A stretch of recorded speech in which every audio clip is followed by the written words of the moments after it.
Class സംഘടിപ്പിക്കുകയാണ്. Consumer protection act and medical negligence എന്ന വിഷയമാണ്. ആ വിഷയത്തിൽ ഇന്ന് കേരളത്തിൽ നമുക്ക് ലഭ്യമായിട്ടുള്ള ഏറ്റവും പ്രഗത്ഭനായ ഒരു അഭിഭാഷകനാണ്. കോടതിയിൽ പ്രാക്ടീസ് ചെയ്യുന്ന കഴിഞ്ഞ 30 വർഷത്തിലേറെയായി പ്രാക്ടീസ് ചെയ്തുകൊണ്ടിരിക്കുന്ന Adv.Shyam പത്മൻ അവരുടെ ഈ ക്ലാസ് കണ്ടക്ട് ചെയ്യുന്നത്. അദ്ദേഹം ഈ വിഷയത്തിൽ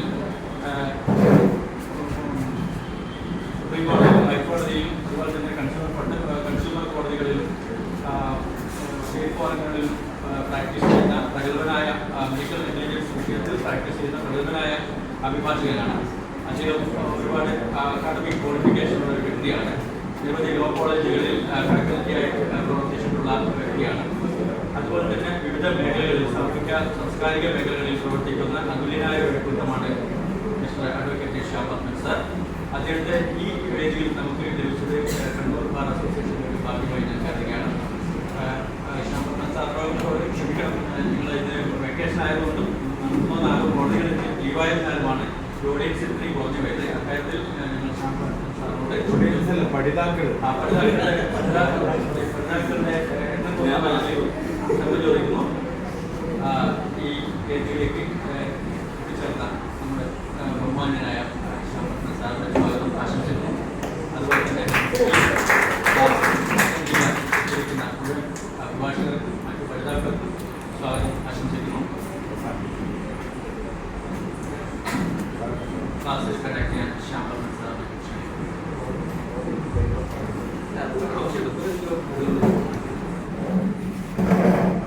വേണ്ടാന്ന് തോന്നുന്നുണ്ടെങ്കിൽ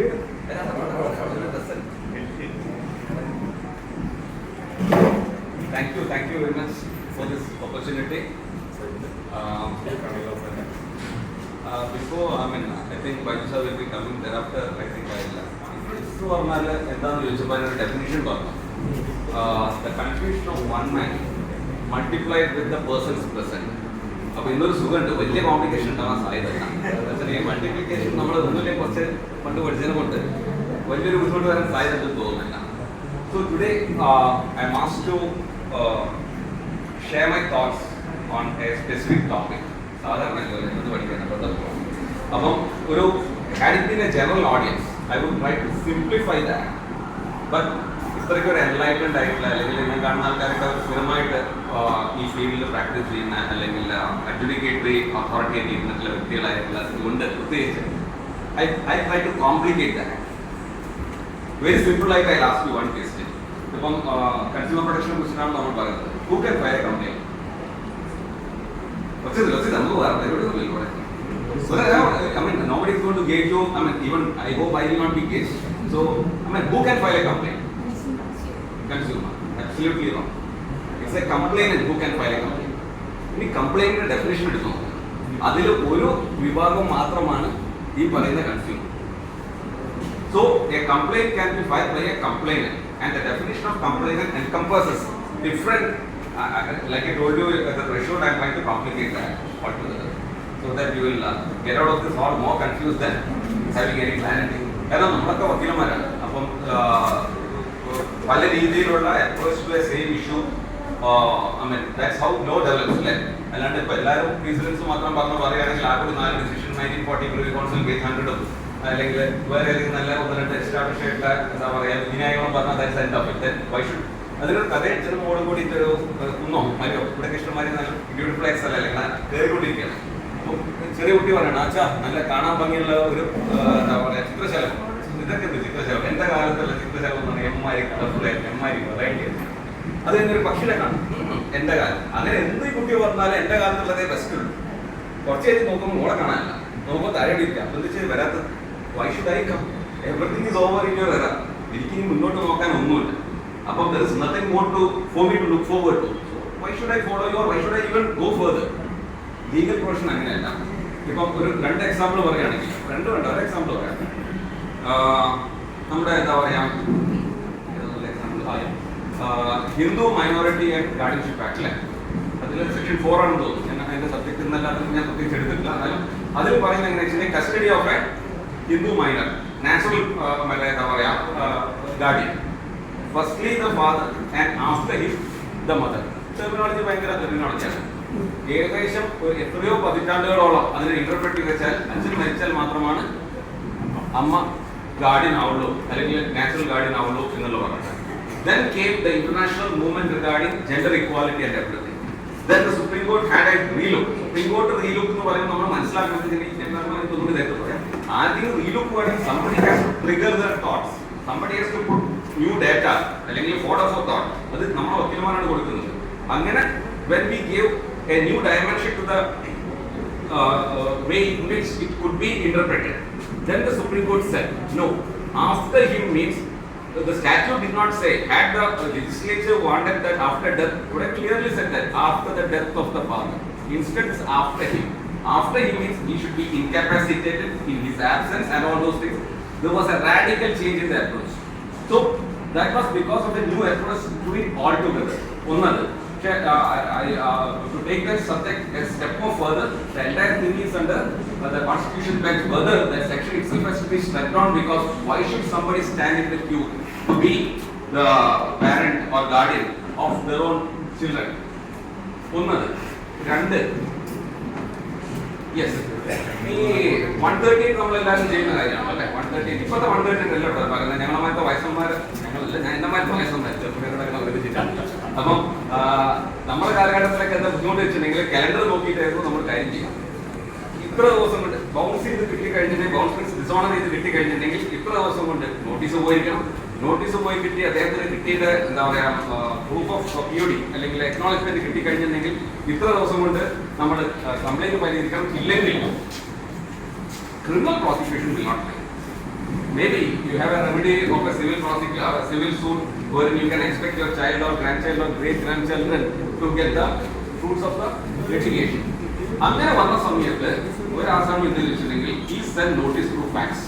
I'm talking about a time when we didn't have this fancy gadgets, we didn't have net or web-enabled technology, nothing. At that point of time, this person, what he did was, he issued the notice through fax. Fax like Uday was the Sadhana. Pajaka Kitty, Kesaka one, Vice Recording one, Vice Recording one. No.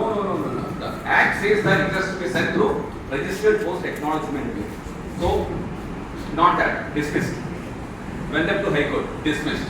Went up to Supreme Court. The bench headed by Justice K.T. Thomas said that, let us have a ruling.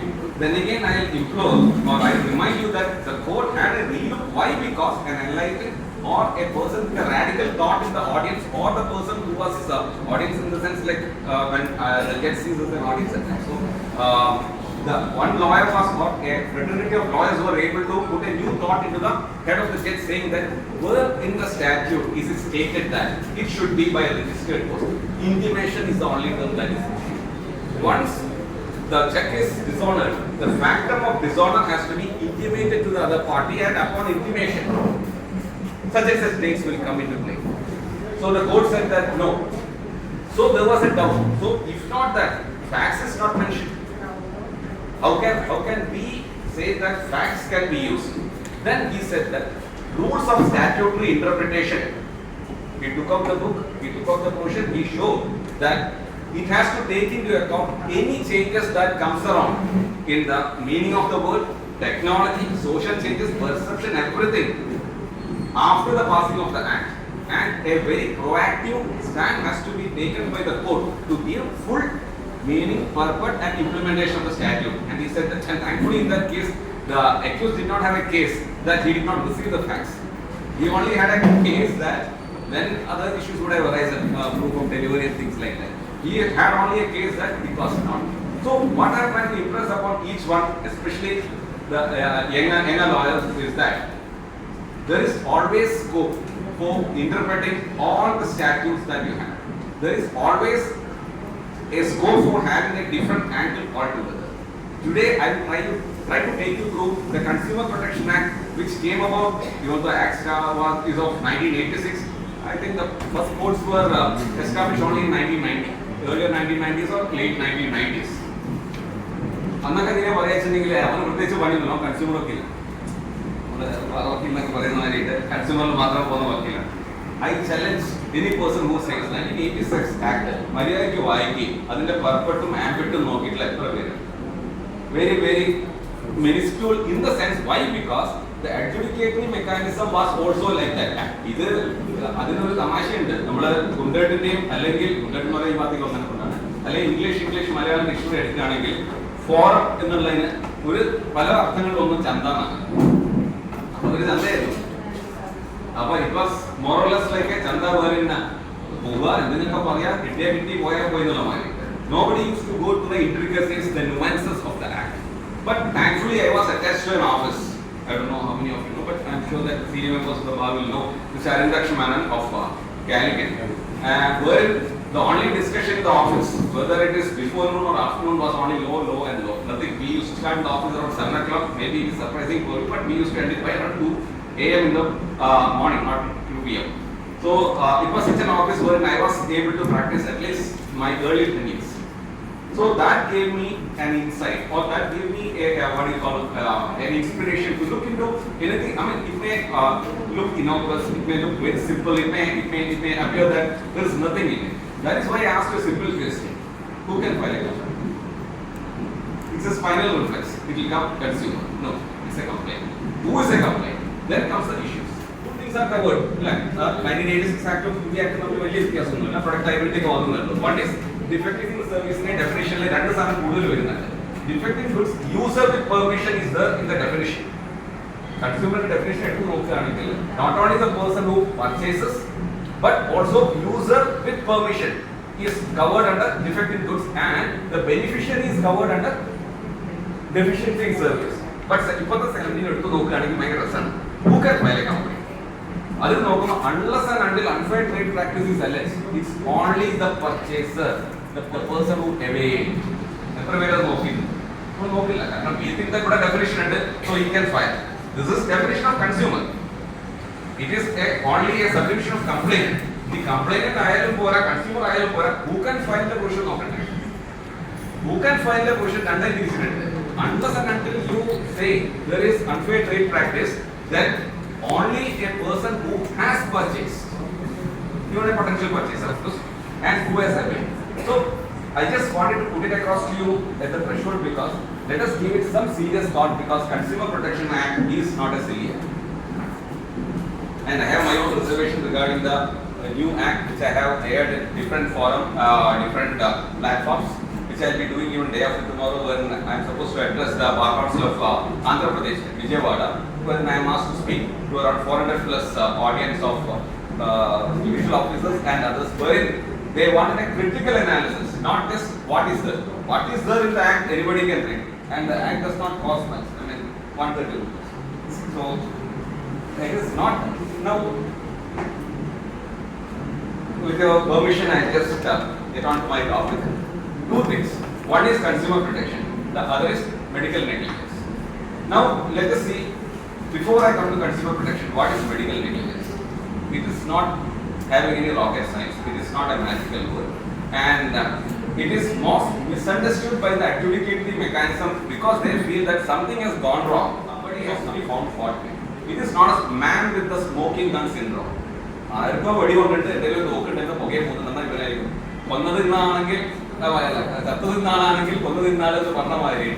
I went to a hospital, something goes wrong, invariably something would have gone wrong from the hospital or from the doctor. ഇതിനെക്കാട്ട് absurd ആയിട്ട് foolish ആയിട്ട് സാധനമല്ല. കാരണം supreme court in one of the cases, I think it's Martin D'Souza said that, ഒരു case ഞാൻ തോറ്റതിനെ കൊണ്ട് ഞാൻ deficiency in service ആവും. എന്റെ ഭാഗത്ത് ഡെഫിഷ്യൻസി ഇൻ സർവീസ് വരുമ്പോൾ if I appeared, I made all the submissions, I argued the matter. Why not? Because there is a third element which is not in my control. In this court, the third element is coming. It will reach within half an hour, 45 minutes. So every court has got a third element over which I don't have control. Likewise, medical profession, they can do everything. Just imagine, nobody can heal a wound. It's for the body to heal the wound. And what the medicine can do is that prohibit or prevent it from aggravating. Septic award or third stage or fourth stage of poor metal. So what is expected out of a medical professional is very simple: care and not cure. Nobody can cure. They are not God.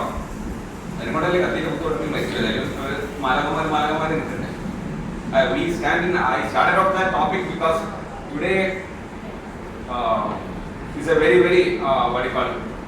2 days. I mean, yesterday, even today, I say that we are facing great challenges for professionals. At least 2 states in India has come out with enactments protecting lawyers. We have a special enactment specifically for prohibition of violence against lawyers in 2 states that has come about in the last 6 months. Why not? Let us being enlightened audience, why not it be extended to all the professionals? Now coming back to the topic, what a doctor is expected is not cure. It is an accepted fact that in spite of the best care, caution and attention on the part of the treating doctor, there is always a possibility of something to go wrong. Why? Because if I can, we all would have, at least in the school days or college days, one molecule of oxygen will turn into H2O, right? I believe so, is water. But in medical science, it may become HCl or H2SO4, hydrochloric acid or sulfuric acid, because there is a third element over which they don't have any control. A medicine which may be good for my friend, if I consume, might be deadly allergic. Focus, and one another factor, it is your, you are a doctor, he is saying, he is seeing a patient, I am the patient, I say, go to the doctor. There is no painometer. If his perception and his history, that is to be taken. So here is a person, our profession avareyekku tharunnapadthiya നമ്മൾ സാധനം എടുക്കുമ്പോൾ precedence നോക്കുന്നു, legal questions നോക്കുന്നു, client പറയുന്ന facts നോക്കുന്നു, അവൻ പറഞ്ഞ കഥയിൽ കുറച്ച് നമ്മളെ കൊടുക്കും തൊങ്ങലൊക്കെ വെച്ചിട്ട് നമുക്ക് ഒരു വിധി കിട്ടുന്ന രീതിയിലേക്ക് സാധനം മാറ്റുന്നു. We present it before court, we may win, we may not win because the third party element is there. Here ഈ പറഞ്ഞിട്ടുള്ള ഡെഫിനറ്റ് ആയിട്ട് സാധനങ്ങളൊന്നും ഇവർക്കില്ല. ഇവർക്കുള്ളത് even if there is a what you call histopathological report or if there is a what you call test result, UST, everything. അതിന് എല്ലാ സാധനത്തിനും അതിന്റെ limitations ഉണ്ട്. Nothing is അങ്ങനെയാണ് ആരും ധരിക്കാൻ പാടില്ല.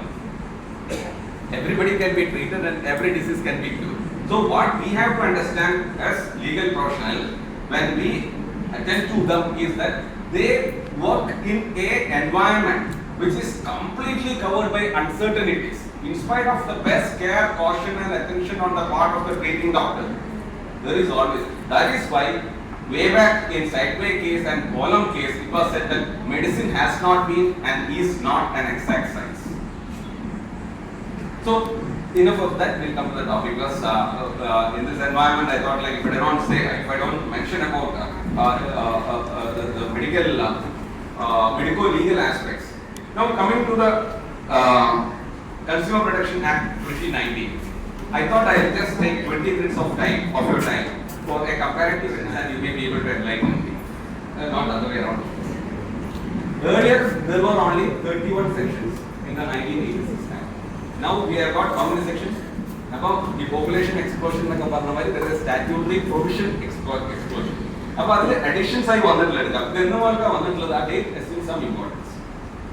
27 അതിന് മുമ്പ് ഭയങ്കര കോൺഫ്ലിക്റ്റ് ഉണ്ടായിരുന്നു. 2019 it was passed by the Rajya Sabha, then it got the approval of the president.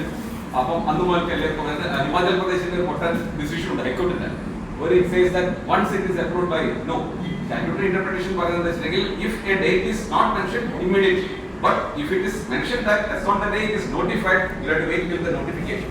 The notification came only on 2 days.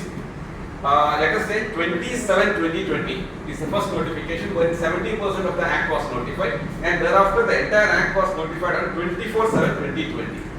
Why this assumes importance is because as practicing lawyers, we should be aware of cases which were filed prior to 24/7/2020 and later. We should also be aware of the fact that cause of action arose before or after while dealing with the new act, because both has got its own consequences and repercussions. Now coming to the additions, number 1 is lot of new definitions have come in. Advertisement, product. Now for that, what defective goods we have all been saying. Goods in the definition of the goods as defined under the Sale of Goods Act. Sale of Goods Act only deals with movables, nothing to do with immovables. Now adinu pagaram all movables, and one more thing has been added. What is that? നമ്മൾ ഇന്ന് ഉച്ചയ്ക്ക് കൂടി ചെയ്ത സാധനമാണ് food. Food has also been added. So if there is any adulteration, if there is any quality deviation, you can approach the consumer forum. Now, apart from that, a new chapter and a new authority has been added. Chapter 3, that is Central Consumer Protection Authority. It is not for redressal of individual grievances. It is for class action. So, if a commodity is hurting, you can approach that. There are different authorities. They are very powerful. They got powers of entry, seizure, and all that. And district collector is the authorized person in the different districts. This has to be read along with chapter 8. Chapter 8 is offences and penalties. So there are specific offences and penalties for any violation or any infringement of the provisions contained in chapter 3. Chapter 3 and chapter 7, I'm sorry, not 8. Chapter 7 we will not detain ourselves because day to day നമ്മുടെ കാര്യത്തിൽ അത് വരാൻ സാധ്യത വളരെ കുറവാണ്. കാരണം ഒരു വക്കീലിന്റെ involvement അതിൽ very limited ആണ്. Of course, you can give advice. Now, we have another chapter newly introduced. Bar associations, bar councils, etc. have their own reservations regarding it otherwise. But in the Act, it has been given a statutory provision by way of chapter 5, which is mediation. So, once a complaint is filed, if the presiding officer or the commission, now it's no longer for a there is no consumer forum. Everybody is commission, state commission, district commission, national commission. So if the commission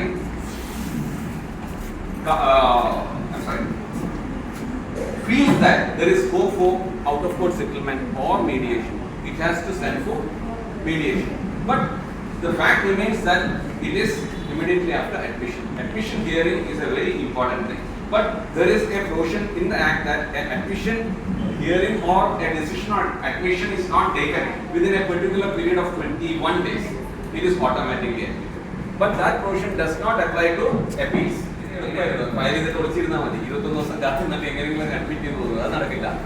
It's only for original complaints. Then a new chapter 6 has been added, which says about product liability. Product liability, as you all know, was there in the Sale of Goods Act in a different format. It was also there in the 1986 Act, but here it has been given a definite statutory recognition. What is product liability? നമ്മൾ law കോളേജിൽ പഠിക്കുമ്പോൾ രണ്ട് കാര്യങ്ങൾ പഠിച്ചിട്ടുണ്ടാവും. വേറെ പേരൊന്നും ഓർമ്മയില്ലെങ്കിൽ ഒന്നൊരുത്തരം പണ്ട് കെട്ടി താഴത്താക്ക് ഒരു ദിവസം പണ്ട് പൊട്ടുന്നു, താഴത്തേക്ക് പോകുന്നു, അവിടെ മുഴുവൻ എന്താ പറയാ ഇനൻഡേറ്റഡ്. ഇപ്പം പറയും എനിക്ക് അറിയണ്ടായിരുന്നില്ല അങ്ങനെ പറ്റിയായിരുന്നെങ്കിൽ.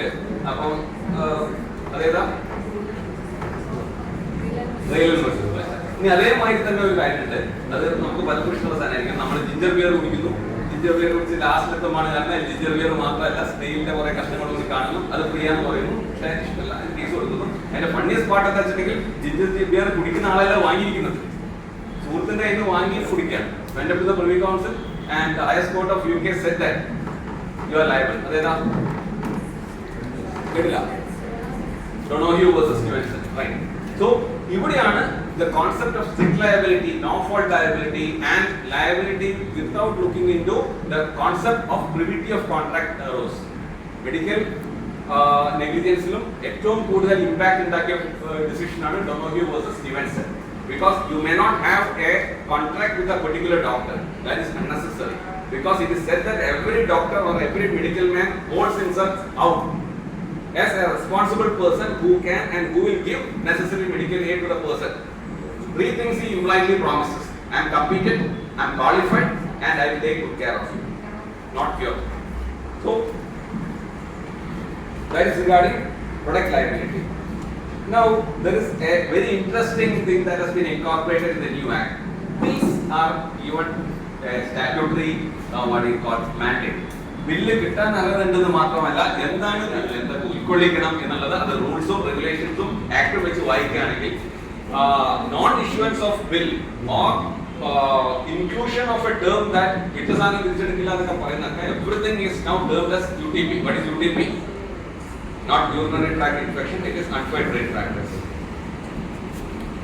Now let us also, before my 20 minutes end, we come to the interaction. Let us see the drastic changes that has been brought about by the new act.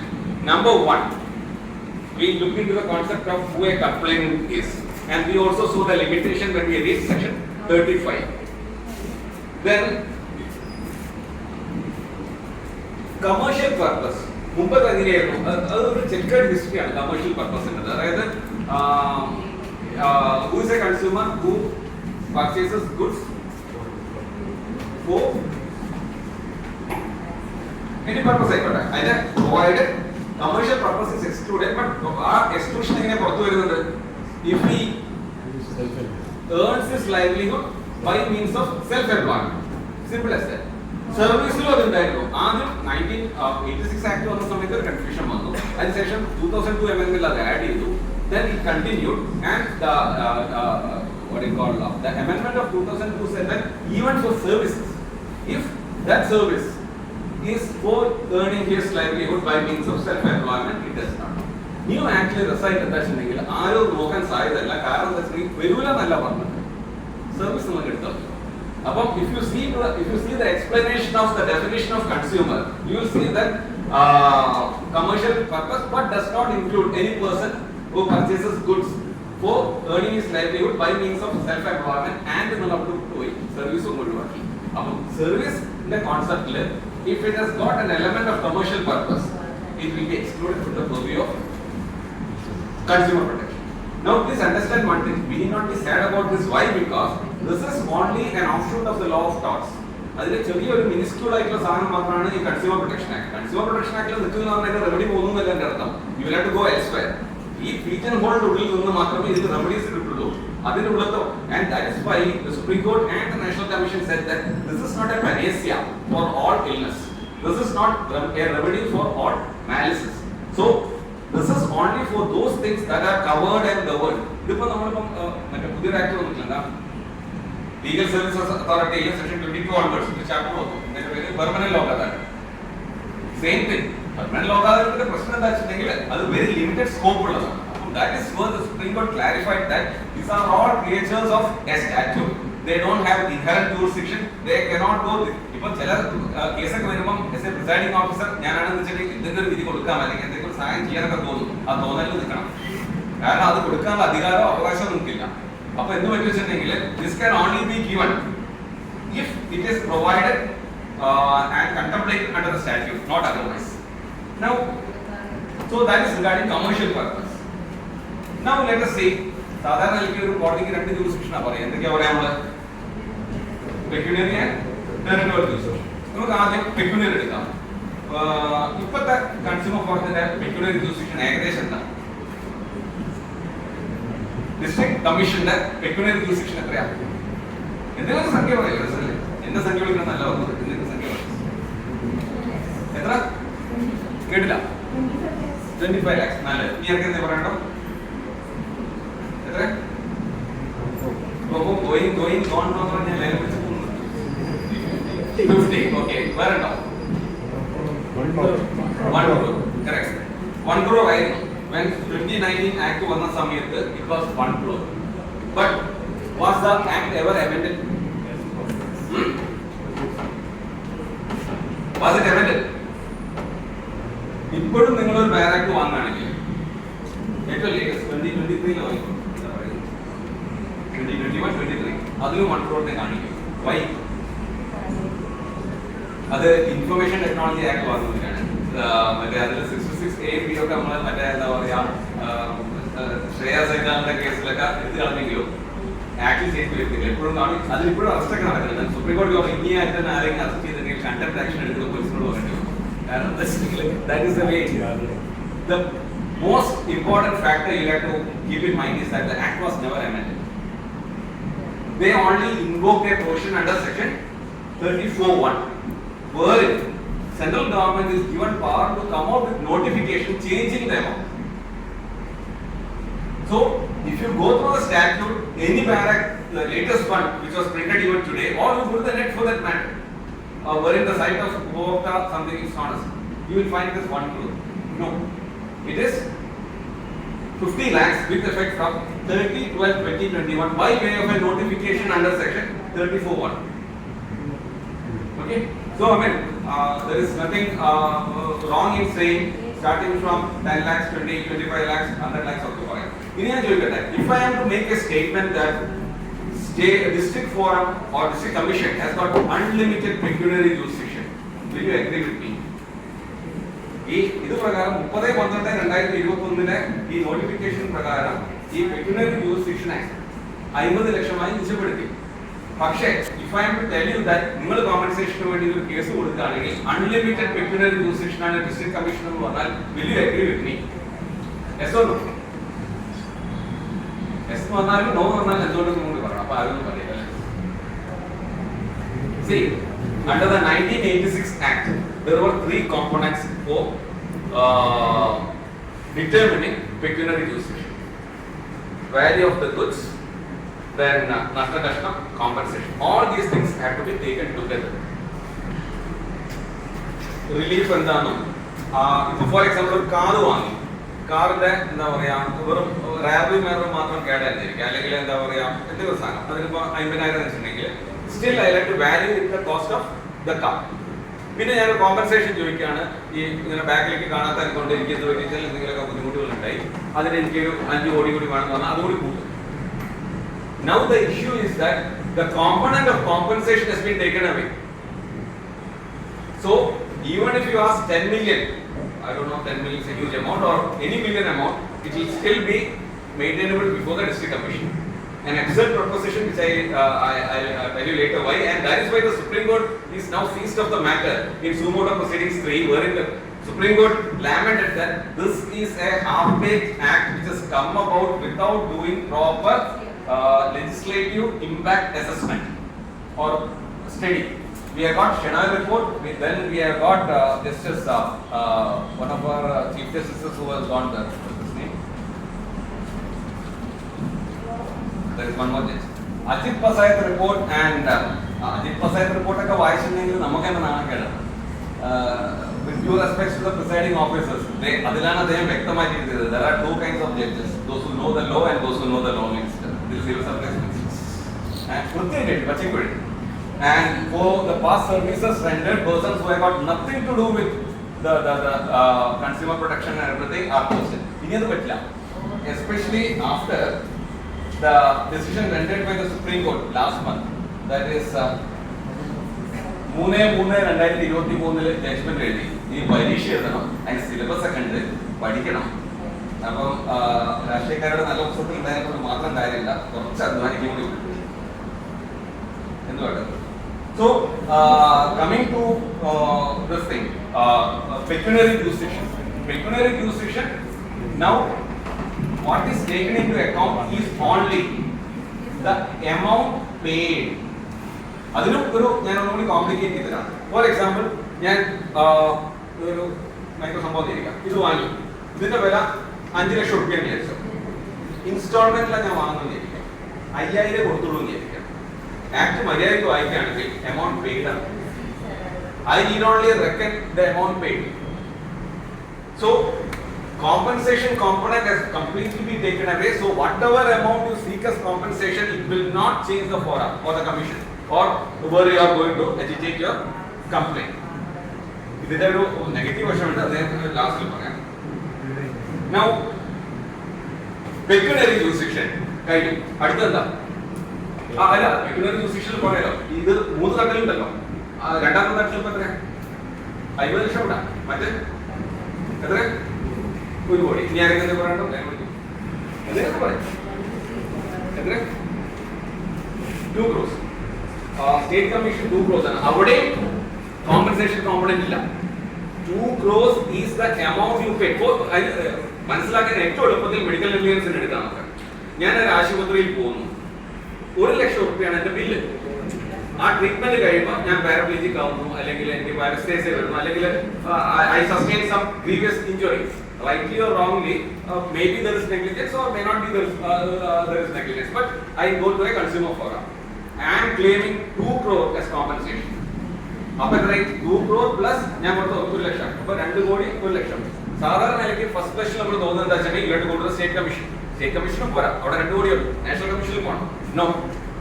Why? Because the component of compensation is out of purview while reckoning the pecuniary jurisdiction. Now comes the next thing, territorial jurisdiction. One territorial jurisdiction എങ്ങനെയാണ്? നമ്മുടെ 17, 18, 19, 20 etc. Of മറ്റേ CPC വെച്ചിട്ടായിരുന്നു. അതിലെന്താ പറയുന്നത്? Where the defendant resides, right? Or where cause of action or part thereof arises. ഇതായിരുന്നു നമ്മുടെ ഇത്. പിന്നെ അതിന് കുറച്ച് ഇൻക്ലൂഡ് ഉണ്ടാക്കിയത് കുറച്ച് intellectual property rights legislations like എന്താ പറയാ കോപ്പിറൈറ്റ് ആക്ട് അല്ലെങ്കിൽ അവിടെയൊക്കെ പോയിട്ട് അല്ല മിസോറാമിലൊക്കെ പോയിട്ട് ചെയ്തിട്ടുണ്ടെങ്കിൽ ഇവർക്ക് അവിടെ ഒന്ന് ഫൈറ്റ് ചെയ്യാൻ പറ്റില്ല. Instead, they can file their own backyard. That's only for infringement of copyright, not for passing off. That is section specific. Infringement is I am a person who has registered my intellectual property with a particular authority which is constituted under the statute. If that be so, if there is an infringement, I can avail or go to the court of principal civil jurisdiction. Going by the definition is the district court. That is why we have all this what you call intellectual property violation cases before the district court. Co-violation, correct. Similar provision has been imported to the Consumer Protection Act. അപ്പോൾ നമ്മൾ MACT പോലെ അത് ശരിയല്ലേ? MACT കുഴപ്പമില്ല. Why sir? Because MACT എന്ന് എതിർപ്പാകാര insurance കമ്പനിയാണ്. Insurance company has got a national presence. ഇത് കാശ്മീരിൽ നിന്നുള്ളൊരു ചെങ്ങായി വന്നിട്ട് നമ്മുടെ കണ്ണൂർ വന്നിട്ട് ഒരു സാധനം വാങ്ങിയിരിക്കുക. എന്നിട്ട് അത് കേടായി എന്ന് പറഞ്ഞാൽ തിരിച്ച് കാശ്മീരിൽ പോയിട്ട് വന്ന് തോന്നുകയാണ് ഇതൊരു പണി കൊടുക്കാം. എന്നിട്ട് വല്ല 1,50,000 കൊടുത്തിട്ടുണ്ടെങ്കിൽ ബെറ്റർ എടുത്ത് മണി ഓർഡർ ആയിട്ടല്ലേ അവിടെ പോയി കേസ് നടത്തുന്നതിനെ കാട്ടില്ല. ഒരു self defeating provision. This all will change I believe, but this is another thing we have to look into. അപ്പോൾ pecuniary jurisdiction ഭയങ്കര രസമുള്ള രണ്ട് വേർഡ്സ് ആണ് യൂസ് ചെയ്തിരിക്കുന്നത്.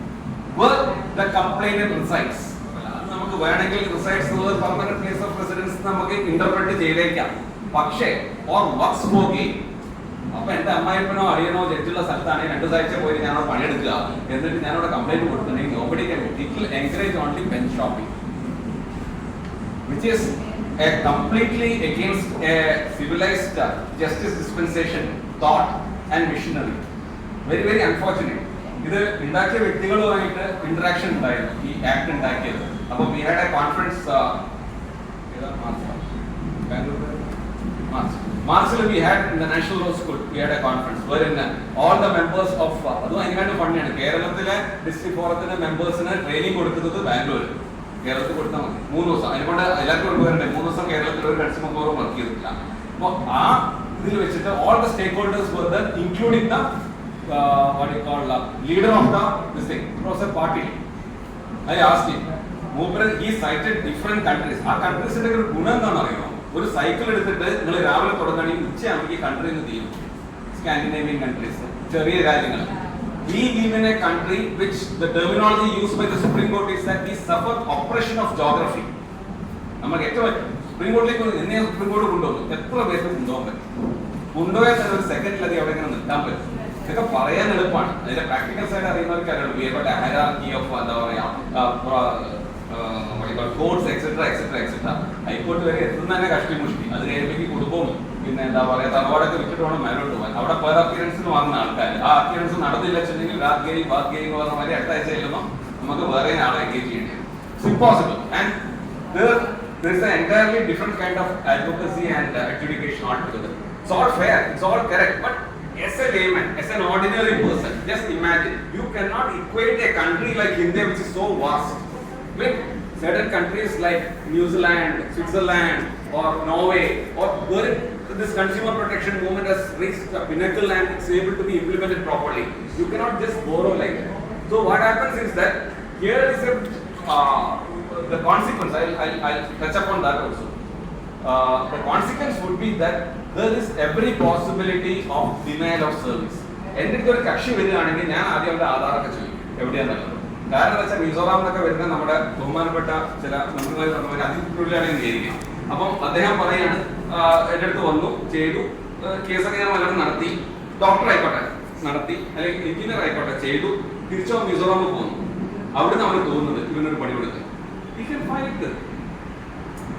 So next time before I render my service, I'll have at least a relook of or rather I'll see to that, or I'll make sure that this person is in a place where I like to simulate പിന്നെ ഉണ്ട് പോയി കണ്ടാ കൊള്ളാന്നുള്ള സ്ഥലമാണ്. അപ്പോൾ കേസിന് വേണ്ടി ഭാര്യ ഒന്നും പറയില്ല പോകാലോ, അങ്ങനെയൊക്കെ ചെയ്യാൻ പറ്റില്ല. but just think of a remote area where he resides, where is the district forest, and a district forest with unlimited pecuniary jurisdiction as far as compensation component is concerned.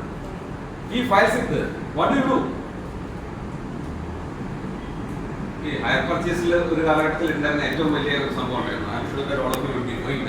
സൗകാർപ്പേറ്റ് lobby എന്ന് അതിന് വിളിച്ചത്. എല്ലാ കേസും അവിടെ വരും. അവിടെ അവരെല്ലാം purchase ചെയ്തിട്ടുള്ള ജഡ്ജിമാർ, അവരെല്ലാം പർച്ചേസ് ചെയ്തിട്ടുള്ള സാധനങ്ങളും ഇവിടെ തൊട്ട് പോവുകയാണെങ്കിൽ, സമൻസ് കിട്ടി പോവുകയാണെങ്കിൽ പൈസ കൊടുക്കേണ്ട തിരിച്ചു വരാൻ പറ്റില്ല. ഒരുവിധമുള്ള ഹയർ പർച്ചേസ് വെഹിക്കിളൊക്കെ അവിടെയാണ്. അവരുടെ പവർ എന്താണെന്ന് നോക്കണം. Higher purchase act which was I think somewhere in 1971 മറ്റോ ലെജിസ്ലേച്ചർ പാസ്സാക്കാൻ നോക്കിയത്, ഇതുവരെ കഴിഞ്ഞിട്ടില്ല. So powerful they are. Well, let us forget about the negative aspects and let us concentrate on that. Now, as far as the consumer is concerned, he can have the adjudication in his own backyard. I'd say that it's a concept known as justice to your doorsteps. Now, that is regarding territorial jurisdiction. Now, let us see the impact of the new act. ഈ appeal ഇപ്പോൾ കൊടുക്കേണ്ടി വരുമല്ലോ. നമ്മളിപ്പം ഇവിടെ മോശമായി വിചാരിക്കാം. മോശമായി കഴിഞ്ഞിട്ടുണ്ടെങ്കിൽ കംപ്ലൈൻറ്റ് ആയാലും മറ്റേ ഓപ്പോസിറ്റ് പാർട്ടി ആയാലും has to file an appeal. Appeal കൊടുക്കുമ്പോൾ ഏത് പ്രൊവിഷനാണ് അപ്ലൈ ചെയ്യാം? ഇപ്പൊ പുതിയ ആക്ട് 2019 വന്നില്ലേ? അപ്പൊ ഈ ഏത് ആക്ട് അപ്ലൈ ചെയ്യുന്നതിന്റെ സിഗ്നിഫിക്കൻസ് എന്താണെന്ന് ചോദിച്ചിട്ടുണ്ടെങ്കിൽ, പണ്ടത്തെ ആക്ടില് 50% of the amount award or എത്ര രൂപയായിരുന്നു? 25,000 whichever is lesser. ഇപ്പം ആ സെക്കൻഡ് ഭാഗം എടുത്തത്. Just imagine a court with unlimited jurisdiction running into crores. ക്രോസിന്റെ മുകളിലാണ്. ഇപ്പം എന്തെങ്കിലും തമാശക്കാണെങ്കിലും നമ്മുടെ ഡിസ്ട്രിക്ട് കമ്മീഷൻ എഴുതാണ് കൊടുക്കോടോ 50 കോടി. ശരി, തെറ്റായിരിക്കാം, വിഡിത്തായിരിക്കാം. അപ്പൊ നിയമപ്രകാരം എന്താ ചെയ്യാം? അപ്പീൽ കൊടുക്കും. അപ്പീൽ കൊടുക്കണമെങ്കിൽ അതിനെ നമ്പർ ചെയ്യണമെങ്കിൽ ഏറ്റവും വലിയ സാധനം എന്താ വെച്ചാൽ 50% കെട്ടി വെക്കണം. 25 കോടി എഴുതുന്നുണ്ട്. You like to beg, borrow or steal. പണ്ടായിരുന്നെങ്കിൽ there was a cap 50% or 25,000 which was lesser. ഇപ്പൊ അതില്ല. ഇനി മേലോട്ട് അതില്ല. 35,000 or 50% which was lesser ആയിട്ട് നാഷണൽ കമ്മീഷനിലേക്ക് പോവാണെങ്കിൽ അതും എടുത്തു കളഞ്ഞു. So just imagine the scenario. We have courts with unlimited pecuniary jurisdiction. Court fee നമുക്ക് നോക്കാം. അതിന്റെ ഒരു അനോമലി പറഞ്ഞിട്ട് നമുക്ക് ലാസ്റ്റ് ഫേസ് പറഞ്ഞിട്ട് നിർത്താം. കോർട്ട് ഫീസ് ആണ് സിവിൽ, നമ്മളെല്ലാം സിവിൽ കേസ് നടത്തുന്ന ആൾക്കാരാണല്ലോ. എങ്ങനെയാ? ഇപ്പം കീഴ്ക്കോടതിയിൽ ഒരു കോർട്ട് ഫീ അടച്ച് കേസ് കൊടുത്തു കഴിഞ്ഞാൽ അപ്പീൽ നോക്കുമ്പോൾ എങ്ങനെയാ? Same as that of the law. അല്ലെങ്കിൽ വാട്ട് ഈസ് ബീങ്, ഇപ്പൊ ഫുള്ള് നമ്മൾ ചലഞ്ച് ചെയ്യുന്നില്ലെങ്കിൽ what is being challenge court fees act പ്രകാരം. ഇവിടെ രസം എന്താ വെച്ചിട്ടുണ്ടെങ്കിൽ court fee is calculated in the district commission based on the pecuniary jurisdiction grounds. That is നിങ്ങൾ എന്ത് പൈസയാണോ കൊടുത്തത് മാത്രം, നോട്ട് കോമ്പൻസേഷൻ. അപ്പോൾ ചുരുങ്ങിയ ഒരു പൈസയും കേസ് കൊടുക്കുന്നു. അപ്പീൽ എത്തുമ്പോൾ എന്താ വെച്ചിട്ടുണ്ടെങ്കിൽ എന്താണോ അതിന്റെ pecuniary amount whatever it is, അത് കോമ്പൻസേഷൻ അടക്കമാണെങ്കിൽ അതിന്റെ 50%. So a person who wants to challenge the decision of the district forum is entrapped or incapacitated because of these sort of what you call hurdles created. That is regarding that. Now appeal പണ്ടത്തെ ഇതിൽ പറഞ്ഞ മാതിരി ഏതിലാ കൊടുക്കാം? നമ്മൾ ചോദിച്ചിരിക്കുന്നത് a decision is rendered in a case which is filed in 2002. അല്ലെങ്കിൽ അപ്പൊ അത് പറയുമ്പോൾ തമാശയായി തോന്നും. കാരണം ആക്ട് സേസ് ദാറ്റ് 3 മാസം കൊണ്ട് തീർക്കണം, ഇനി വല്ല ടെസ്റ്റ് നടത്തണമെങ്കിൽ 5 മാസം കൊണ്ട് തീർക്കണം. അത് തീരാത്ത സാധനങ്ങളാണ്. അപ്പം 1996 ഒറിജിനൽ കംപ്ലൈന്റ് ഇപ്പോഴും പെൻഡിങ് ഉണ്ട്. അപ്പം അങ്ങനത്തെ ഒരു കേസ് ഇപ്പം വിധി വന്നു. ഇപ്പം വിധി വന്നാൽ ഞാൻ അപ്പീൽ കൊടുക്കുകയാണ്. ഇപ്പൊ പുതിയ ആക്ട് വന്നു. അപ്പം പുതിയ ആക്ട് പറയുന്നത് എന്താ വെച്ചാൽ എന്താണോ സംഖ്യ അതിന്റെ 50%. ഒരു മെച്ചം എന്താ വെച്ചിട്ടുണ്ടെങ്കിൽ പണ്ട് 30 ദിവസമായിരുന്നു അപ്പീൽ, ഇപ്പൊ എത്രയാ? 45 days. അതായത് 15 days അധികം തന്നു. അപ്പൊ നമുക്ക് ഈ 45 ഡേയ്സിന്റെ ബെനിഫിറ്റ് കൊടുക്കണം. അതേസമയം ഈ 50% കെട്ടിവെക്കാൻ പറ്റില്ല, 50% മാത്രമേ കെട്ടിവെക്കാൻ പറ്റൂ. എങ്ങനെ നടക്കുക? വിടാനും പാടില്ല, കിട്ടും വേണം. That is where the Supreme Court interpreting the different provisions said that substantive provisions of the new act will apply, but procedural things in the old act will apply. അപ്പം പണ്ടത്തെ ഓൾഡ് ആക്ടിലെ സബ്സ്റ്റാൻറ്റീവ് ആയിട്ടുള്ള സാധനങ്ങളൊക്കെ old അന്ന് file ചെയ്ത അതൊക്കെ, but procedure ആയിട്ട് വന്നിട്ടുള്ള സാധനങ്ങളൊക്കെ ഫോർ എക്സാമ്പിൾ ഇപ്പൊ പറഞ്ഞിട്ടുണ്ട് 50% അല്ലെങ്കിൽ 50% അല്ലെങ്കിൽ ഇല്ല. പക്ഷേ if the complaint was filed prior to that is the importance of the day 27/7/2020 മുമ്പ് ഫയൽ ചെയ്തിട്ടുള്ള കംപ്ലൈന്റ് ആണെങ്കിൽ 50% അല്ലെങ്കിൽ 25,000 രൂപ അത് മതി. പക്ഷേ അപ്പീലിന്റെ സമയം പണ്ട് 30 ആയിരുന്നെങ്കിൽ ഇപ്പോഴത്തെ 45 ബെനിഫിറ്റ് കിട്ടും. As far as appeal is concerned, that's a good thing. What about execution? പണ്ട് 25-27 ഉണ്ടായിരുന്നു. പക്ഷേ ഇതുവരെ റിസോൾവ് ചെയ്യാത്ത സാധനമാണ്. 1986 വന്ന ആക്ടിൽ 25-ന്റെ 26-ന്റെ ഇന്റർപ്ലേ എന്താണെന്നോ അതിന്റെ കോൺസെപ്റ്റ് എന്തോ ജുഡീഷ്യൽ ഡിസിഷൻസ് കൊണ്ടോ ഇന്നേ വരെ സെറ്റിൽ ആയില്ല. അത് കഴിഞ്ഞാണ് ഇപ്പോൾ 71-72 വന്നത്. പുതിയ ആക്ടിൽ 71-72 ഭയങ്കര രസകരമായ രണ്ട് സാധനങ്ങളാണ്. 71 says that henceforth execution shall be as per what? Order 21 of CPC. അപ്പം പണ്ട് നമ്മൾ കോഴിക്കോട് ഞാൻ പ്രാക്ടീസ് ചെയ്യുന്ന സമയത്ത് ചിലർ പറയായിരുന്നു ഓർഡർ 21 കൊണ്ട് മാത്രം ഉണ്ടാക്കിയ വീടാണിത്, അല്ലെങ്കിൽ ഇത് കൊണ്ട് മാത്രം ജീവിക്കുന്ന ഒരു വക്കീലാണ്. കാരണം വെച്ചിട്ടുണ്ടെങ്കിൽ ദാറ്റ് ഈസ് എന്താ പറയുക self contained code in self. ഒരു 100ാമത്തെ പ്രാവശ്യം ഒരു അഡ്ജസ്റ്റ്മെന്റ് വാങ്ങുക, അല്ലെങ്കിൽ എന്താ പറയുക ഡെപ്പോസിറ്റ് ഇതാക്കുക, അല്ലെങ്കിൽ അറ്റാച്ച്മെന്റ് പ്രൊക്ലമേഷൻ സാധനങ്ങളൊക്കെ പറഞ്ഞിട്ട് it was very very difficult. Now ഈ സിമ്പിൾ ആയിട്ട് സാധാരണക്കാരന് ഈസി ആയിട്ട് വേഗം വിധി കൊടുക്കേണ്ട സാധനത്തിലേക്ക് ഏറ്റി കൊണ്ടുവന്നിരിക്കുകയാണ് CPCയിലെ ഓർഡർ 21. സോ എനി ഓർഡർ അതിന്റെ ബെനിഫിറ്റ് ഉണ്ട് കേട്ടോ, ഞാൻ പറയാം. പക്ഷെ എന്താ ബെനിഫിറ്റിന്റെ കുഴപ്പമെന്ന് വെച്ചിട്ടുണ്ടെങ്കിൽ അത് മറ്റേ നടക്കണമെങ്കിൽ the machinery available for implementation of an decree as provided under the civil codes will have to be made available. The infrastructure, the personnel and everything. Civil supplies department it's not going to happen. That's one thing. Now, which law will apply? 72 കൂടി ഉണ്ട്. 72 എന്താ? പണ്ടത്തെ 27 first class മജിസ്ട്രേറ്റിന്റെ powers ഉണ്ട്. Up to 3 years imprisonment കൊടുക്കാൻ പറ്റും. So my doubt is that I'm just thinking aloud. ഏത് ആക്ടാണ് ഏത് പ്രകാരമാണ് എനിക്ക് കൊടുക്കുക? പണ്ടത്തെ 25 പണ്ടത്തെ ജഡ്ജ്മെന്റ് ആണ്. അതായത് 12 കൊല്ലം ഉണ്ടല്ലോ നമുക്ക് മറ്റേ വിധി മറ്റേ എക്സിക്യൂഷൻ കൊടുക്കാൻ. അപ്പം 2017-ലോ 20-ലോ വന്നിട്ടുള്ള വിധിയാണ്. ഞാനത് കോൾഡ് സ്റ്റോറേജിൽ വെച്ചു. ഇപ്പം ഈ പുതിയ ആക്ട് വന്നു. അതിനുശേഷം ഞാൻ എക്സിക്യൂഷന് പോവുകയാണെങ്കിൽ ഏതാ വിധ? That is where it has to be clarified also, but clarification ആവശ്യമൊന്നുമില്ല. എന്നാണോ നിങ്ങൾ എക്സിക്യൂഷന് പോകുന്നത് ആ അവസരത്തിൽ ഏതാണോ നിയമമുള്ളത് അത് മാത്രമേ ഉള്ളൂ. അല്ലാണ്ട് ഇല്ലാത്തൊരു മെഷീനറി വീണ്ടും ഓരോരുത്തരില്ല. പണ്ട് ഞാൻ എൻ്റെ LLM എഴുതി അങ്ങനെയായിരുന്നു. കാരണം വെച്ചിട്ടുണ്ടെങ്കിൽ ഞാൻ നല്ലോണം പഠിക്കുന്ന വിദ്യാർത്ഥി ആയതുകൊണ്ട് ആ സമയത്ത് LLM കഴിഞ്ഞോണ്ട് ഞാൻ എക്സാം എഴുതിയില്ല. കാരണം I was more involve in to my what you call practice. 9 കൊല്ലം കഴിഞ്ഞിട്ടാണ് എനിക്ക് തോന്നിയത് ഞാൻ കംപ്ലീറ്റ് ചെയ്തിട്ടുള്ള എക്സാം എഴുതിയല്ല. I applied to the Calicut university. It permitted to write in the old scheme.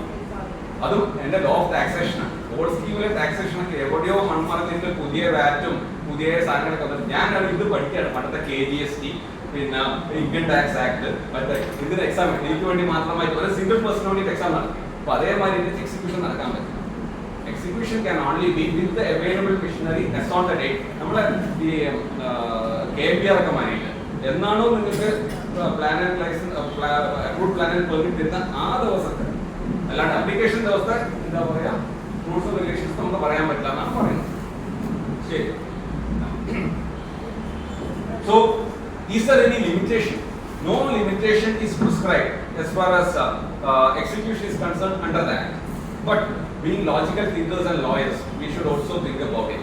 When you say CPC applies, when you say Order 21 applies, how many years? 12 years. Once you say it is punishable up to 3 years, which provision applies? Chapter 36, and you have to think about section 468, 3 years. So, if you want to, no decisions on that. It's my thought. I'm just putting it across to you to also think about it. Because logically thinking, once by reference or by incorporation, you refer to another statute. That's the benefit and the restriction. Simple as that.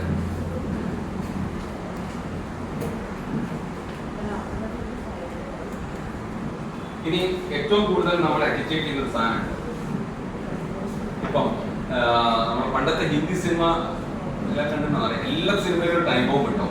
ഒന്നെങ്കിൽ 15 അല്ലെങ്കിൽ അവസാനത്തിൽ. എന്നിട്ട് എല്ലാ സിനിമയിലെ last രംഗം വരെ ഓടി ഓടി ലാസ്റ്റ് സെക്കൻഡോ ഫ്രാക്ഷൻ ഉണ്ടാവും. അത് എങ്ങനെ നിർത്തുന്നു എന്നുള്ളതായിരുന്നു എന്നാണ് എൻ്റെ ഓർമ്മ. അത് അമിതാഭ് ബച്ചനായാലും മറ്റുള്ള ധർമ്മത്തിൽ കുറച്ച് മലയാള സിനിമ ജോസ് പ്രകാശൊക്കെ പ്രത്യേകിച്ച് അതിൻ്റെ ആളായിരുന്നു. മുമ്പ് ഇങ്ങനെ മറ്റേ എന്താ പറയുക കുളിച്ച് കഴിഞ്ഞ് വീടിൻ്റെ തോണക്കിട്ട് ഇങ്ങനെ വന്നിട്ട് മുതൽക്കൂട്ടലൊക്കെ ഉണ്ടാവും. അവസാനം എല്ലാ സമയവും ടൈം ബോംബാണ്. ഈ ആക്ടിൽ ഒരു ടൈം ബോംബ് ഉണ്ട്. എന്താണെന്ന് അറിയുമോ? വേർഷൻ ഫയൽ ചെയ്യാനുള്ള സമയം. So once you get the notice from the commission, 45 days. 45 days SOFI അല്ല കേട്ടോ, 30 days SOFI. പിന്നെ ഗ്രേസ് പീരിയഡ് ആണ് 15 ദിവസം. അത് കഴിഞ്ഞാൽ എന്ത്? There is no answer. ഒന്ന് അത് കഴിഞ്ഞാൽ എന്ത് നല്ല പെർഫെക്റ്റ് ആൻസർ ഞാൻ പറയാം. മറ്റേ ഇല്ലി പ്രൊഡ്യൂസറിന്റെ ആ ഡിസിഷൻ പ്രകാരം you can no longer file any version. The end of your contention is over. അത് സുപ്രീം കോടതിയുടെ മുന്നിൽ വന്നു. സുപ്രീം കോടതി ഭയങ്കര സുപ്രീം കോടതി വേർഡ് ഞാൻ വായിച്ചത്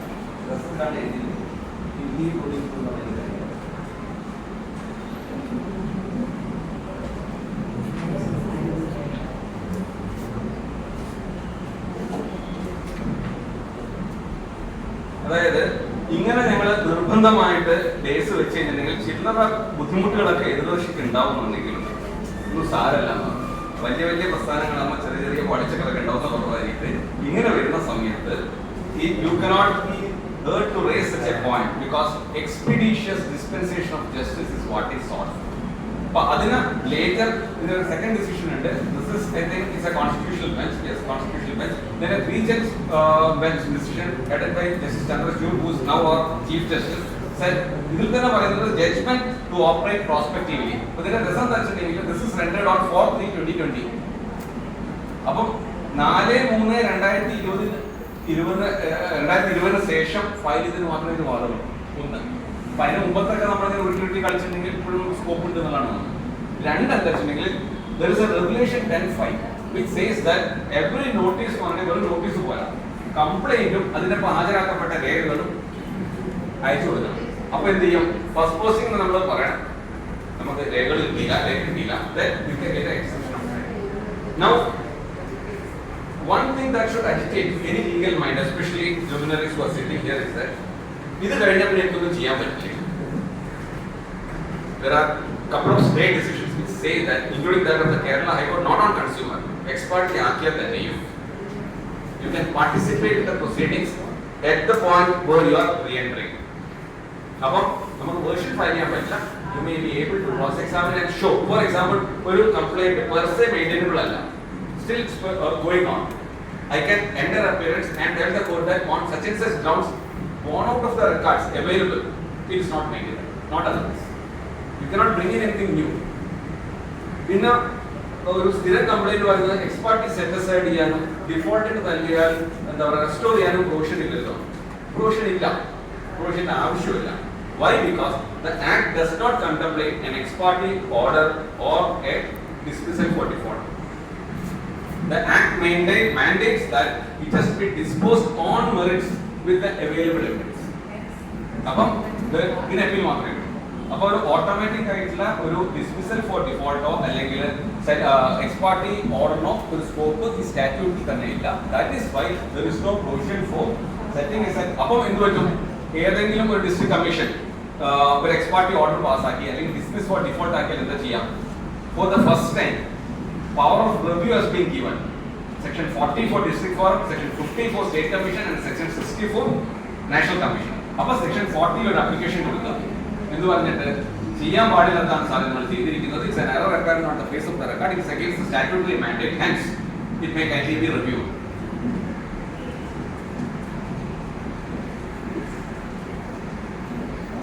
These are the simple thoughts I wanted to share with you today. And if at all there are any further queries or suggestions, we can have an open discussion. Let it not be taken as a question answer thing because I may not be that competent to answer all the questions. Thank you very much.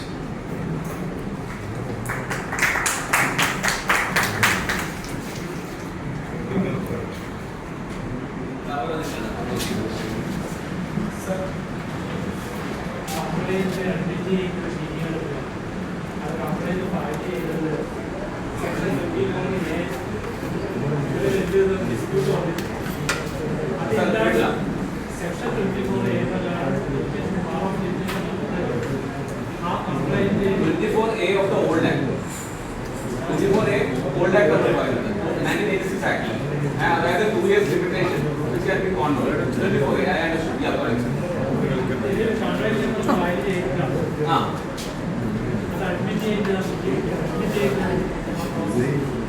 Adv.Shyam the process എങ്ങനെയാണ്?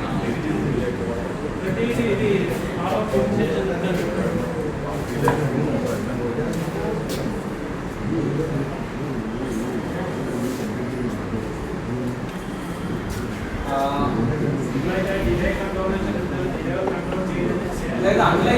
a civil suit where your right is good, but the remedy is lost or the principle is illegal. Why? Because delay can be consumed. If you show sufficient reason. ഞാൻ ഒരു complaint ഡിലേയോട് കൂടി file ചെയ്തു. എന്നാൽ എങ്ങനെയെന്നല്ല ആദ്യം delay contribution amount either the court can directly control or send notice and control the delay. അത് sufficient reason ഉണ്ടെങ്കിൽ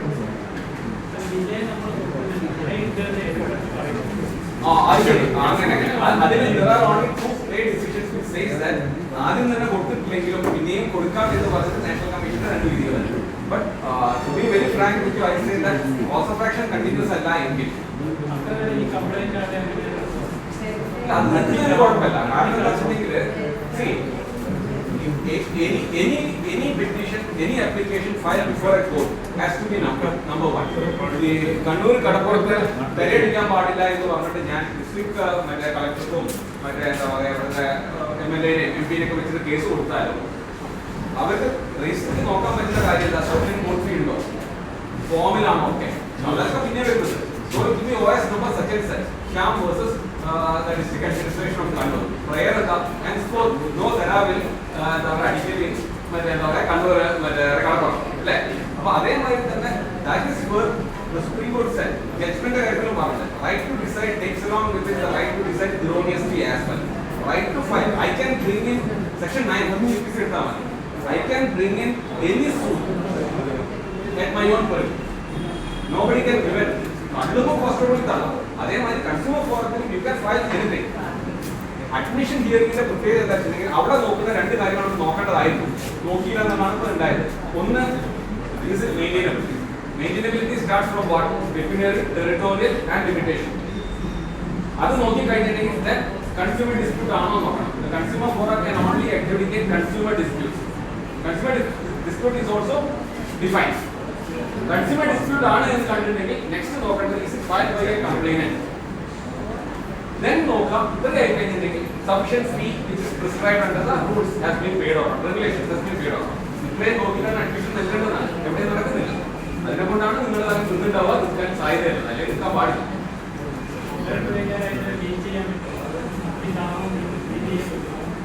You want to say that because ഇത്രയും കാലം നിന്നതിനെ കൊണ്ട് എനിക്ക് ലിമിറ്റേഷൻ നോക്കാൻ പാടില്ല എന്ന് പറയാൻ പറ്റുമോ?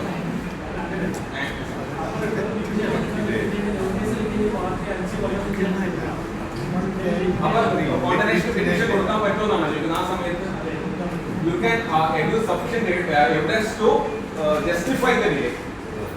അത് കുഴപ്പമൊന്നുമില്ല. അത് രണ്ട് പോയിന്റ് മാത്രമേ ഉള്ളൂ. ഞാൻ അത് മാത്രമേ കണ്ടിട്ടുള്ളൂ. അത് ഞാൻ പറയുകയും ചെയ്തു.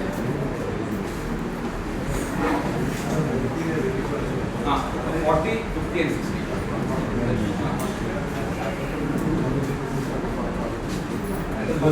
Review has got nothing to do with dismissal for default or ex parte order. It is only if you are able to show the specific grounds for review. That is number one, error apparent on the face of the record and other things.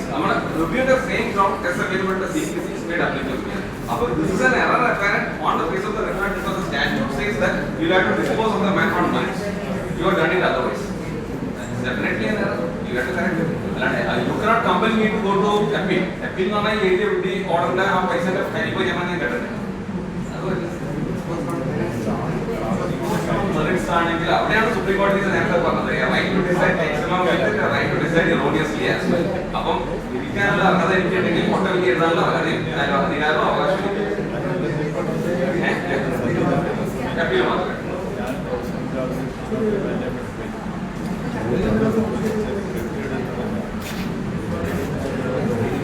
Ex parte?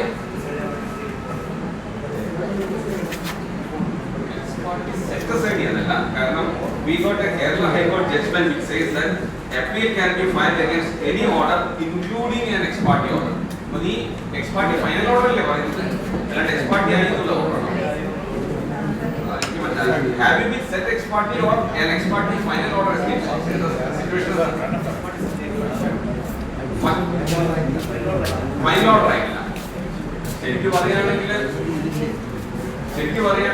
that is not a correct procedure. Section 40 എന്ന് നമുക്ക് use ചെയ്യാവുന്നതാണ്. Act says that the matter can be proceeded ex parte എന്ന് പറയുന്നത്.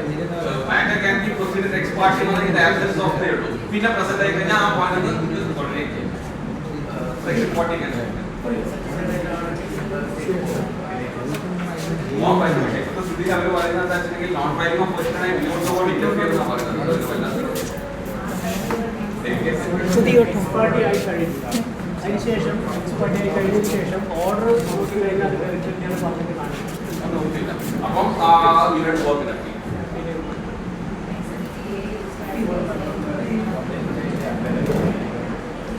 State മെമ്പർക്ക് complaint ആയിട്ട് appear ചെയ്യാൻ പറ്റും. Individually അവരുടെ മനുഷ്യാവകാശങ്ങളും അവരുടെ അവകാശങ്ങളും അവിടെ തോന്നുന്നില്ല.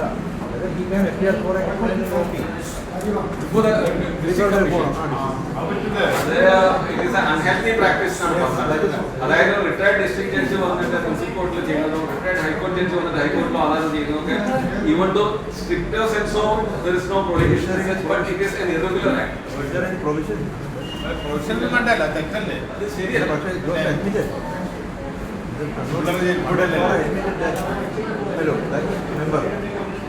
ശരിയായ പ്രവണതയല്ല അത്. നമ്മള് see every profession has its own ethics, its own standards and things like that. അപ്പം എല്ലാ stakeholdersഉം including judges should be aware that they should make sure that these things are kept. നമ്മൾ ഇരിക്കുന്നത് നമുക്ക് എന്തുകൊണ്ടാണെന്നുണ്ടെങ്കിൽ because we നോബൽ പ്രൊഫഷൻ ഒക്കെ വിളിക്കുന്നതിനുള്ള മൂല കാരണം എന്താ വെച്ചാൽ there are certain practice procedures and ethics. എല്ലാ പ്രശ്നവും അത് പരിപാലിക്കേണ്ടതോ അങ്ങനെ ചെയ്യുന്നുണ്ടെങ്കിൽ അദ്ദേഹത്തെ ഉപദേശിക്കേണ്ടത് മാത്രം. അത് Kozhikode Gopalakrishnan sir he was a district judge, sitting district judge was the what you call consumer മറ്റേ എന്താ പറയാ അന്ന് അതിന്റെ മുമ്പത്തെ ഡിസ്ട്രിക്ട് ഫോറം പ്രസിഡന്റ് അപ്പീൽ എടുക്കും. അപ്പം ഓപ്പൺ കോർട്ടിലല്ലേ ഒന്നുകിൽ ഞാൻ എനിക്ക് പോകും അല്ലെങ്കിൽ നിങ്ങൾ പുറത്തേക്ക് പോകണം എന്താ വേണ്ടത് എന്നിട്ട് അടിക്കാനായിരിക്കണം. നിങ്ങൾക്ക് വേണമെങ്കിൽ ശ്യാമിനെ മാറ്റർ കേൾപ്പിക്കാം. അവൻ പറഞ്ഞാൽ ഞാൻ കേട്ടോളാം, നിങ്ങൾ പറഞ്ഞാൽ ഞാൻ കേൾക്കില്ല. go out and I had to continue with it. I had been ഇതിലേക്ക് വെച്ചത് പഠിക്കാൻ വേണ്ടി അതിന് ശേഷം നോക്കും. അതൊക്കെയാണ് കോടതിയുടെ എത്തിക്സ് എന്ന് പറഞ്ഞാൽ എല്ലാവരും വേണം. This is not something that can be statutorily imposed. ഇതിപ്പോൾ നമ്മളൊരു വീട്ടിലേക്ക് ചെല്ലുമ്പോൾ ചെരുപ്പഴിച്ച് വെക്കുന്നത് അല്ലെങ്കിൽ മരണ വീട്ടിലേക്ക് സ്വിമ്മിംഗ് സൂട്ടിന് പോയിട്ട് പോകാത്തത് ഇതൊന്നും ബിക്കോസ് ഒരു എവിടെയൊക്കെ പറഞ്ഞിട്ടാണ്. കേട്ടില്ല.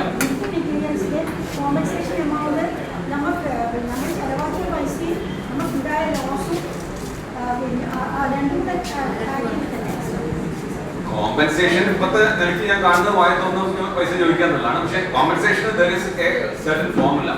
കാരണം എന്താ വെച്ചിട്ടുണ്ടെങ്കിൽ the loss, damage and injury sustained അതാണ് നമുക്ക് എന്തിനാ റീകമ്പൻസ് ചെയ്യാനാണ്. നമുക്കുണ്ടായ കഷ്ടനഷ്ടങ്ങളെ റീകമ്പൻസ് ചെയ്യാം. പിന്നെ സുപ്രീം കോടതി ഒരു കാര്യങ്ങളോട് പറഞ്ഞു to bring about a qualitative change in the attitude of the service provider and manufacture വേണമെങ്കിൽ ഒരു പ്യൂരിറ്റി ഡാമേജ് പോയി.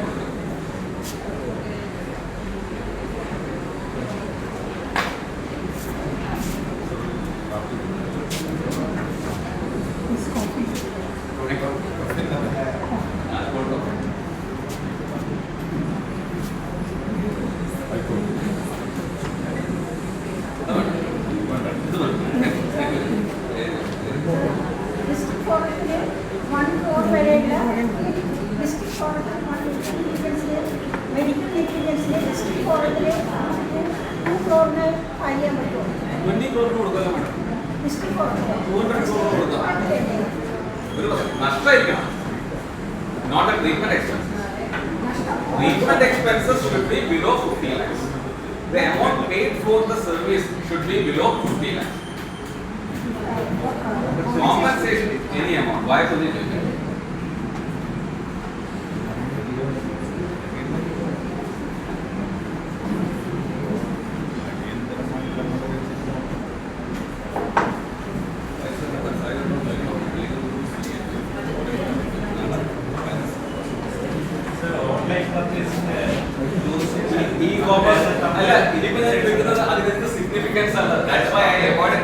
കാരണം ഒരു കാലഘട്ടത്തിൽ ഏറ്റവും കോൺട്രവേഴ്സി ഉണ്ടാക്കിയിരുന്നത് ഓൺലൈൻ പർച്ചേസ് ആയിരുന്നു. നമ്മുടെ എന്താ പറയാ, ഇഫ് യു റിമെമ്പർ നമുക്ക് ആദ്യം പോസ്റ്റ് വന്ന സമയത്താണ് ഏറ്റവും വലിയ ബുദ്ധിമുട്ടുണ്ടായത്. Where is the contract form. നമുക്ക് ബേസിക് നമുക്കൊരു സിമ്പിൾ ആയിട്ട് എക്സസൈസ് എടുക്കുന്നത് വാട്ട് ഈസ് എ കോൺട്രാക്ട്. എങ്ങനെയാണ് കോൺട്രാക്ട് ഉണ്ടാവുന്നത്? ഞാൻ സ്കൂളിലെ പഠിപ്പിക്കുന്നത് പറയാം, നല്ല തമാശക്ക് ചോദിക്കുന്നു. ആദ്യം എന്താ സംഭവിക്കുന്നത്? Offer or A proposal. അത് എന്ത് സംഭവിക്കും? either you reject or accept. Rejection അവിടെ തീർന്നു. ആക്സെപ്റ്റ് ചെയ്താൽ എന്ത് സംഭവിക്കും? No, it cannot. No, it only becomes a promise. How does a promise become an agreement? If it is supported by consideration. അപ്പം agreement എത്തി. ഞാൻ സിമ്പിൾ ആയിട്ട് ചോദ്യം ചോദിക്കട്ടെ. ഇന്ത്യ മഹാരാജ്യത്ത് ഇല്ലീഗൽ, ഇമ്മോറൽ ആൻഡ് അൺഎൻഫോഴ്സിബിൾ ആയിട്ടുള്ള കോൺട്രാക്ട് ഉണ്ടാക്കുന്നതിന് എന്തെങ്കിലും തടസ്സമുണ്ടോ? ഇംപ്ലിമെന്റ് ചെയ്യുന്ന പോലെ ഞാനൊരു ഇല്ലീഗൽ അല്ലെങ്കിൽ മറ്റേ എന്താ പറയുക ഇമ്മോറൽ അല്ലെങ്കിൽ അൺഎൻഫോഴ്സിബിൾ ആയിട്ടുള്ള ഒരു കോൺട്രാക്ട് ഉണ്ടാക്കാൻ തീരുമാനിച്ചു ഞാനും മാഡം. അപ്പോൾ അത് തടസ്സം തന്നെ അവിടെയാണ് പ്രശ്നം വരുന്നത്. വൈ? ബിക്കോസ് എഗ്രിമെന്റ് എത്തിയില്ലേ? എഗ്രിമെന്റ് കോൺട്രാക്ട് ആവണമെങ്കിൽ എന്താ അടുത്ത സാധനം? Only those agreements which are enforceable under law alone are contracts. I can have an illegal, immoral and unenforceable agreement, but never an illegal, immoral or unenforceable contract, because the term contract itself presupposes that it is enforceable under law. Simple കാര്യങ്ങളാണ്, പക്ഷേ രസമുള്ള സാധനം.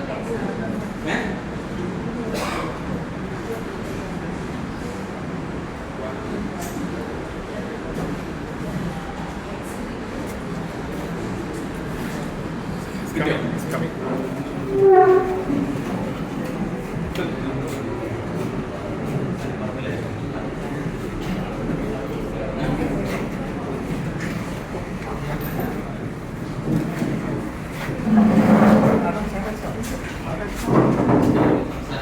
അറിയാത്തതുകൊണ്ട് എന്ത് ഞാൻ കൂടുതലായിട്ടൊന്നും പറയുന്നില്ല. പക്ഷേ എൻ്റെ ശിഷ്യൻ്റെ പെർഫോമൻസ് നമ്മുടെ ലോ കോളേജിൽ എൻ്റെ തൊട്ട് ജൂനിയർ ബാച്ചിലായിരുന്നു.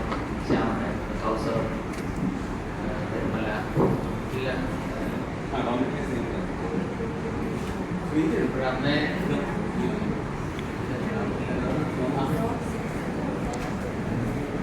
വന്ന മുതലേ ഒരു അക്കാഡമിക് ബ്രില്യൻസ് ഒക്കെ കാണിച്ച് തുടങ്ങിയിട്ടുണ്ടായിരുന്നു. നല്ല കുഴപ്പമുണ്ടായിരുന്നു. അത് കഴിഞ്ഞിട്ട് പ്രാക്ടീസ് ചെയ്യാൻ തുടങ്ങി.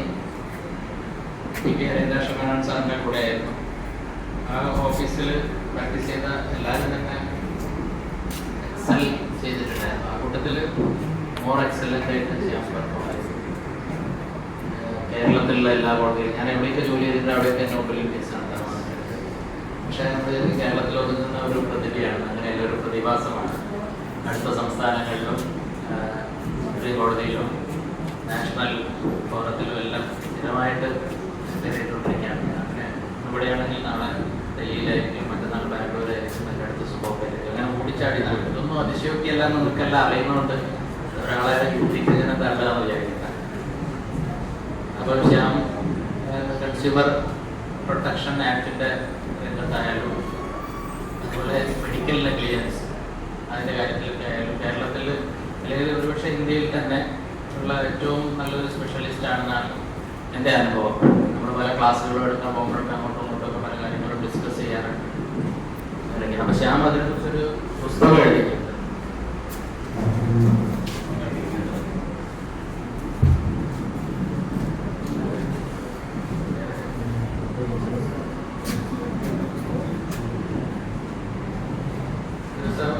എന്തായാലും ഒരു വർത്ത് റെഫറൻസ് ആയിരിക്കും എന്നുള്ള കാര്യത്തിൽ ഒരു സംശയവുമില്ല. ഞാനത് വായിച്ചിട്ടില്ല.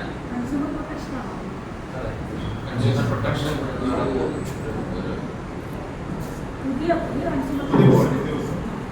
പ്രൊട്ടക്ഷൻ ആക്ട് അല്ലേ?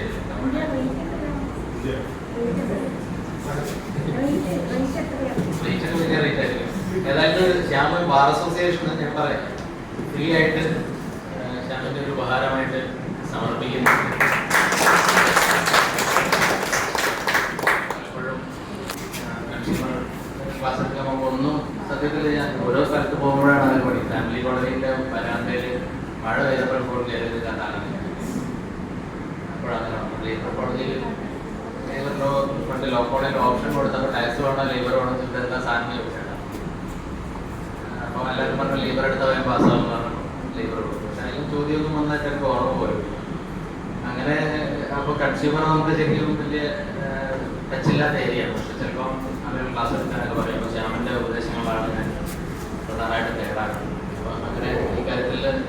അതുപോലെ ഇതിലിപ്പോൾ ഏറ്റവും കൂടുതൽ വരുന്നത് മെഡിക്കൽ നെഗ്ലിജൻസ് കേസസ് ആണ് മനസ്സിലാക്കുന്നത്. അപ്പോൾ അതും വേറെ തന്നെ ഒരു വാസ്റ്റ് ഏരിയ ആണ്, കവർ ചെയ്തിട്ടുണ്ടാവുന്ന ഞാൻ വിചാരിക്കുന്നു. അതിലുള്ള പോലീസ് ടെസ്റ്റും പോളിത്തോസ്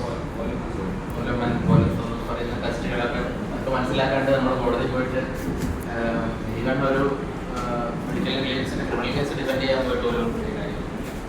അപ്പം അത്തരം കാര്യങ്ങളൊക്കെ ഇതിനകത്ത് ഉണ്ടാവുന്നതാണ് ഞാൻ വിശ്വസിക്കുന്നത്. ഞാനും എന്തായാലും വായിക്കും, പുസ്തകം എന്തെങ്കിലും പറ്റെങ്കിൽ വായിക്കാൻ നമുക്കൊരു സ്വഭാവമില്ല എന്നുകൊണ്ട് അവസരം പോലെ വായിക്കും. നിങ്ങളെല്ലാവരും ഈ പുസ്തകം വായിക്കണം. വിലകളാണ്, പണം കൊടുത്ത് വാങ്ങണമെന്നുണ്ട്. വെറും 5000 രൂപയ്ക്ക് ഒരു special ഓഫറായിട്ട് തരുന്നതായിരുന്നു.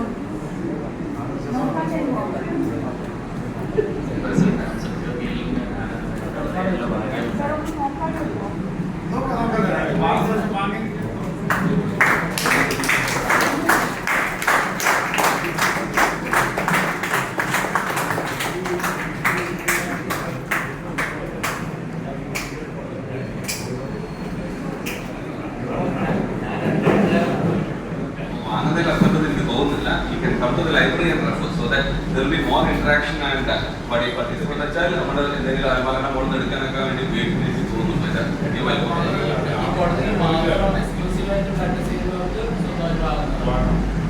But I would always suggest that come to the library, refer to it, have discussion so that the act will also be.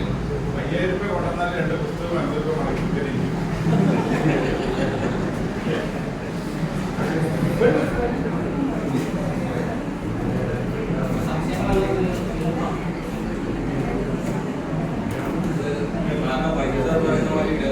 നമ്മുടെ പ്രസന്റേഷൻ കഴിഞ്ഞില്ലെങ്കിൽ പ്രത്യേകിച്ച് സംശയങ്ങളൊന്നും വന്നില്ലെങ്കിൽ 2 കാര്യങ്ങളായിരുന്നു. അമ്മമാര് പ്രസന്റേഷൻ ആയിരുന്നു, അല്ലെങ്കിൽ ഒന്നും മനസ്സിലായി.